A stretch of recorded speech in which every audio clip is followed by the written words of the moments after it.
നമസ്കാരം, welcome to the India press. എൻ്റെ പേര് കൃഷ്ണരാജ്. ഇന്നത്തെ വീഡിയോയിലൂടെ ഞാൻ നിങ്ങളോട് ഷെയർ ചെയ്യുന്നത് എഞ്ചിനീയർമാർക്ക് ഉള്ള അവസരമാണ്. 1 വർഷം മുതൽ 5 വർഷം വരെ എക്സ്പീരിയൻസ് പല കാലഘട്ടങ്ങളിലായി ഉള്ളവർക്ക് പല ഡെസിഗ്നേഷനുകളിൽ നിങ്ങൾക്ക് ഉള്ള കുറച്ചധികം അവസരങ്ങൾ, അതും ഒരു കേരള സർക്കാർ സ്ഥാപനത്തിൻ്റെ ഭാഗമായി. സ്പോർട്സ് കേരള ഫൗണ്ടേഷൻ കേരളത്തിലെ സ്പോർട്സ് മേഖലയുമായി ബന്ധപ്പെട്ട് ഒട്ടനവധി കാര്യങ്ങൾ ചെയ്യുന്ന ഒരു സർക്കാർ സംവിധാനത്തിൻ്റെ ഭാഗമായ സ്ഥാപനമാണ് സ്പോർട്സ് കേരള ഫൗണ്ടേഷൻ എന്ന് പറയുന്നത്. അപ്പോൾ ഇവർക്ക് ധാരാളം ഓപ്പർച്യൂണിറ്റീസ് ഉണ്ട്. പല ഡെസിഗ്നേഷനുകളിലേക്ക് എഞ്ചിനീയേഴ്സിനെയാണ് ഇവർ ഇപ്പോൾ ഇൻവൈറ്റ് ചെയ്തിരിക്കുന്നത്. ഈ ഡെസിഗ്നേഷൻസ് ഓരോന്നും ഏതൊക്കെയാണ്, സാലറി സ്ട്രക്ചർ എന്തൊക്കെയാണ്, എലിജിബിലിറ്റി ക്രൈറ്റീരിയ, ഇതൊക്കെയായിരിക്കും ഞാൻ ഈ വീഡിയോയിൽ പറയുക. അപ്പോൾ ഒരു എഞ്ചിനീയറിംഗ് ഫീൽഡിൽ ജോലി നോക്കുന്ന ഒരാളാണ്, ഒരു BTech BE കഴിഞ്ഞ ഒരു വിദ്യാർത്ഥി അല്ലെങ്കിൽ ഒരു ഉദ്യോഗാർത്ഥിയാണ് നിങ്ങൾ, ഒരു എക്സ്പീരിയൻസ് ഉള്ള ആളാണ്, മിനിമം 1 മുതൽ 5 വർഷം വരെ എക്സ്പീരിയൻസ് ഏതെങ്കിലും ഒരു കാലയളവിൽ ഉള്ളവരാണ് എങ്കിൽ നിങ്ങൾക്ക് അപ്ലൈ ചെയ്യാൻ പറ്റിയ ഒരു സുവർണ അവസരമാണ്. Once again welcome back to this channel.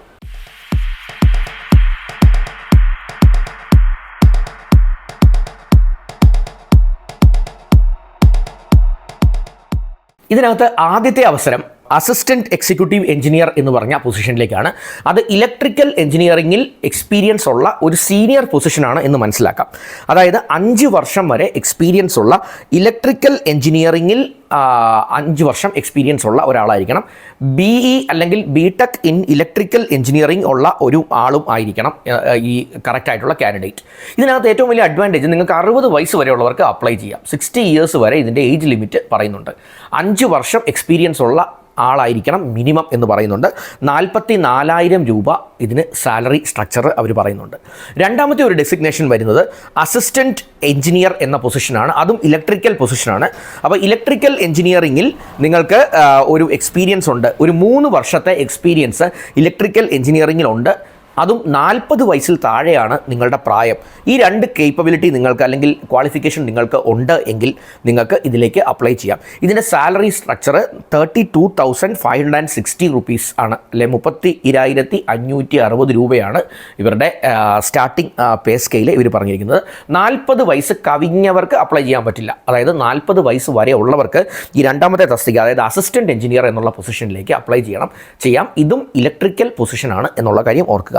അടുത്ത ഒരു പൊസിഷൻ ഇവരെ ആപ്ലിക്കേഷൻ ഇൻവൈറ്റ് ചെയ്തിരിക്കുന്നത് അസിസ്റ്റൻറ്റ് പ്രോജക്റ്റ് എഞ്ചിനീയർ എന്ന് പറയുന്ന ഒരു പൊസിഷനാണ്. അതും ഇലക്ട്രിക്കൽ എഞ്ചിനീയേഴ്സിനുള്ളതാണ്.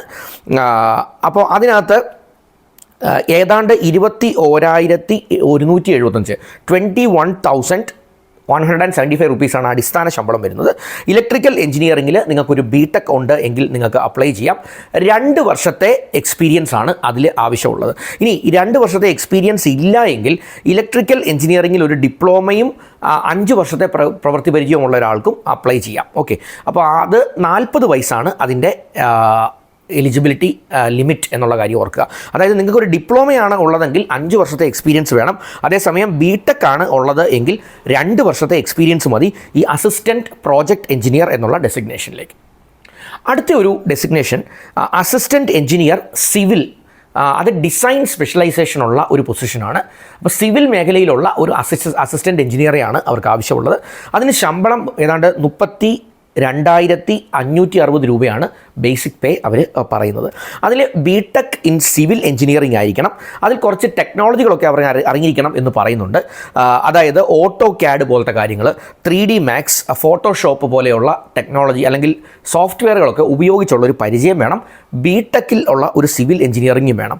ഒന്നുകിൽ നിങ്ങൾക്ക് 2 വർഷത്തെ പ്രവൃത്തി പരിചയമുള്ള ഒരു BTech BE ആയിരിക്കണം. അപ്പോൾ 2 വർഷത്തെ എക്സ്പീരിയൻസ് ഉള്ള BTech BE, അല്ലെങ്കിൽ നിങ്ങൾ ഒരു BArch, AutoCAD, 3D Max, Photoshop പരിജ്ഞാനമുള്ള 1 വർഷം പ്രവൃത്തി പരിചയമുള്ള ഒരാളാണെങ്കിലും നിങ്ങൾക്ക് അപ്ലൈ ചെയ്യാം. അപ്പോൾ ഈ അഡീഷണൽ സോഫ്റ്റ്വെയർസ് ഇവർ പറയുന്നതൊക്കെ നിങ്ങൾക്ക് അറിയാം എന്നുണ്ട് എങ്കിൽ, BArch ഉള്ള ആളും കൂടിയാണെങ്കിൽ, ആർക്കിടെക്ചറിൽ നിങ്ങൾക്ക് ഒരു ബാച്ചിലേഴ്സ് ഉണ്ട് എങ്കിൽ നിങ്ങൾക്ക് 1 വർഷത്തെ പ്രവൃത്തി പരിചയം മതി. അപ്പോൾ BTech സിവിൽ ആണ് എങ്കിൽ 2 വർഷത്തെ പ്രവൃത്തി പരിചയം, BArch ഉണ്ടെങ്കിൽ നിങ്ങൾക്ക് എന്താ പറയുക, ഒരു വർഷത്തെ പ്രവൃത്തി പരിചയവും കൂടെ ഈ പറഞ്ഞ സോഫ്റ്റ്വെയർസ്, അതായത് ഫോട്ടോഷോപ്പ്, ഓട്ടോകാഡ്, 3D Max പോലുള്ള സോഫ്റ്റ്വെയർസ് അറിയാമെങ്കിലും ഈ അസിസ്റ്റൻറ്റ് എഞ്ചിനീയർ സിവിൽ, അതും ഡിസൈൻ എഞ്ചിനീയർ എന്നുള്ള പൊസിഷനിലേക്ക് നിങ്ങൾക്ക് അപ്ലൈ ചെയ്യാം. അപ്പോൾ ആപ്ലിക്കേഷനൊക്കെ ഓൺലൈനായിട്ടാണ് അപ്ലൈ ചെയ്യേണ്ടത്. എങ്ങനെയാണ് അപ്ലൈ ചെയ്യേണ്ടത് എന്നുള്ള ലിങ്ക് എല്ലാം ഞാൻ ഡിസ്ക്രിപ്ഷനിൽ ഇട്ടേക്കാം. ഒരു ഇമെയിൽ ID ഉണ്ട്, അതുമൊക്കെ ഡിസ്ക്രിപ്ഷനിൽ ഇട്ടേക്കാം. നിങ്ങളുടെ ഡീറ്റെയിൽഡ് ആയിട്ടൊരു റെസ്യൂമെയൊക്കെ തയ്യാറാക്കി വെബ്സൈറ്റ് കയറി സന്ദർശിച്ച് ഡെസിഗ്നേഷൻ ഏതൊക്കെയാണ്, അതിൽ നിങ്ങൾക്ക് എലിജിബിലിറ്റി ഉള്ള ഏത് ഡെസിഗ്നേഷനാണ്, അതിനുള്ള ക്വാളിഫിക്കേഷനൊക്കെ നിങ്ങൾക്കുണ്ടോ എന്നൊക്കെ നോക്കി ഒന്ന് അപ്ലൈ ചെയ്യുക. മികച്ച ഒരു ഓപ്പർച്യൂണിറ്റിയാണ്, ഒരു ഗവൺമെൻറ് സിസ്റ്റത്തിൻ്റെ ഭാഗമായി പ്രവർത്തിക്കാനുള്ളൊരു അവസരം കൂടിയാണ്. അതുകൂടാതെ വലിയ ഒരു നേട്ടം ഉള്ളത് എന്താണ് എന്ന് ചോദിച്ചു കഴിഞ്ഞാൽ, ഈ ഒരു എക്സ്പീരിയൻസിലൂടെ നിങ്ങൾക്ക് ഒരു ഹയർ പൊസിഷനിലേക്ക് ഉയരാനുള്ള അവസരങ്ങൾ വളരെ കൂടുതൽ ഉണ്ടായേക്കാം. അപ്പോൾ അതെല്ലാം ഒന്ന് ശ്രദ്ധിക്കുക. Last date of application Jan 10th ആണ്. ജനുവരി 10th അപ്ലൈ ചെയ്യാനായിട്ട് ശ്രമിക്കുക. അപ്പോൾ ഈ മികച്ച അവസരത്തിന് വേണ്ടി ഒന്ന് പരിശ്രമിക്കുക. എഞ്ചിനീയറിംഗ് മേഖലയിൽ തൊഴിലന്വേഷകരാണ്, ഒരു ബേസിക് ജോലിയൊക്കെ ചെയ്തുകൊണ്ടിരിക്കുന്നു, ഒന്ന് ഹയർ പൊസിഷനിലേക്ക് ഉയരണം എന്നൊക്കെയുള്ള പ്ലാൻ ഉള്ളവരുണ്ട് എങ്കിൽ തീർച്ചയായിട്ടും ഈ അവസരം അപ്ലൈ ചെയ്യാൻ ശ്രമിക്കുക. 10th ജനുവരി 10th അപ്ലൈ ചെയ്യാനായി ശ്രമിക്കുക. എൻ്റെ ഒരു വീഡിയോ ആദ്യമായിട്ടാണ് ഈ ചാനലിലൂടെ നിങ്ങൾ കാണുന്നതെങ്കിൽ ദയവായി സബ്സ്ക്രിപ്ഷൻ ബട്ടൺ ഒന്ന് ഹിറ്റ് ചെയ്ത് ചാനൽ ഒന്ന് സപ്പോർട്ട് ചെയ്യാനായിട്ട് ശ്രമിക്കുക. നിങ്ങൾക്ക് പരിചയമുള്ള സുഹൃത്തുക്കൾ, ബന്ധുക്കൾ, അവർക്കൊക്കെ ഈ ഒരു മേഖലയിലുള്ളവരാണ്, ബിടെക് ഒക്കെ കഴിഞ്ഞ് നിൽക്കുന്നവരാണ്, അല്ലെങ്കിൽ ഇലക്ട്രിക്കൽ സിവിലൊക്കെ കഴിഞ്ഞ് നിൽക്കുന്നവരാണ്, കുറച്ച് നാൾ എക്സ്പീരിയൻസ് ഒക്കെ ഉണ്ട്, ഒരു ഹയർ പൊസിഷൻ നോക്കുന്നു, അവർക്കൊക്കെ ഒന്ന് ഷെയർ ചെയ്ത് കൊടുക്കുക. ഒരുപക്ഷെ ഈ ഒരു ഓപ്പർച്യൂണിറ്റി അവർക്കുമൊക്കെ ഉപകാരപ്പെട്ടു വന്നിരിക്കും. Once again thanks for watching this video and wish you all the best.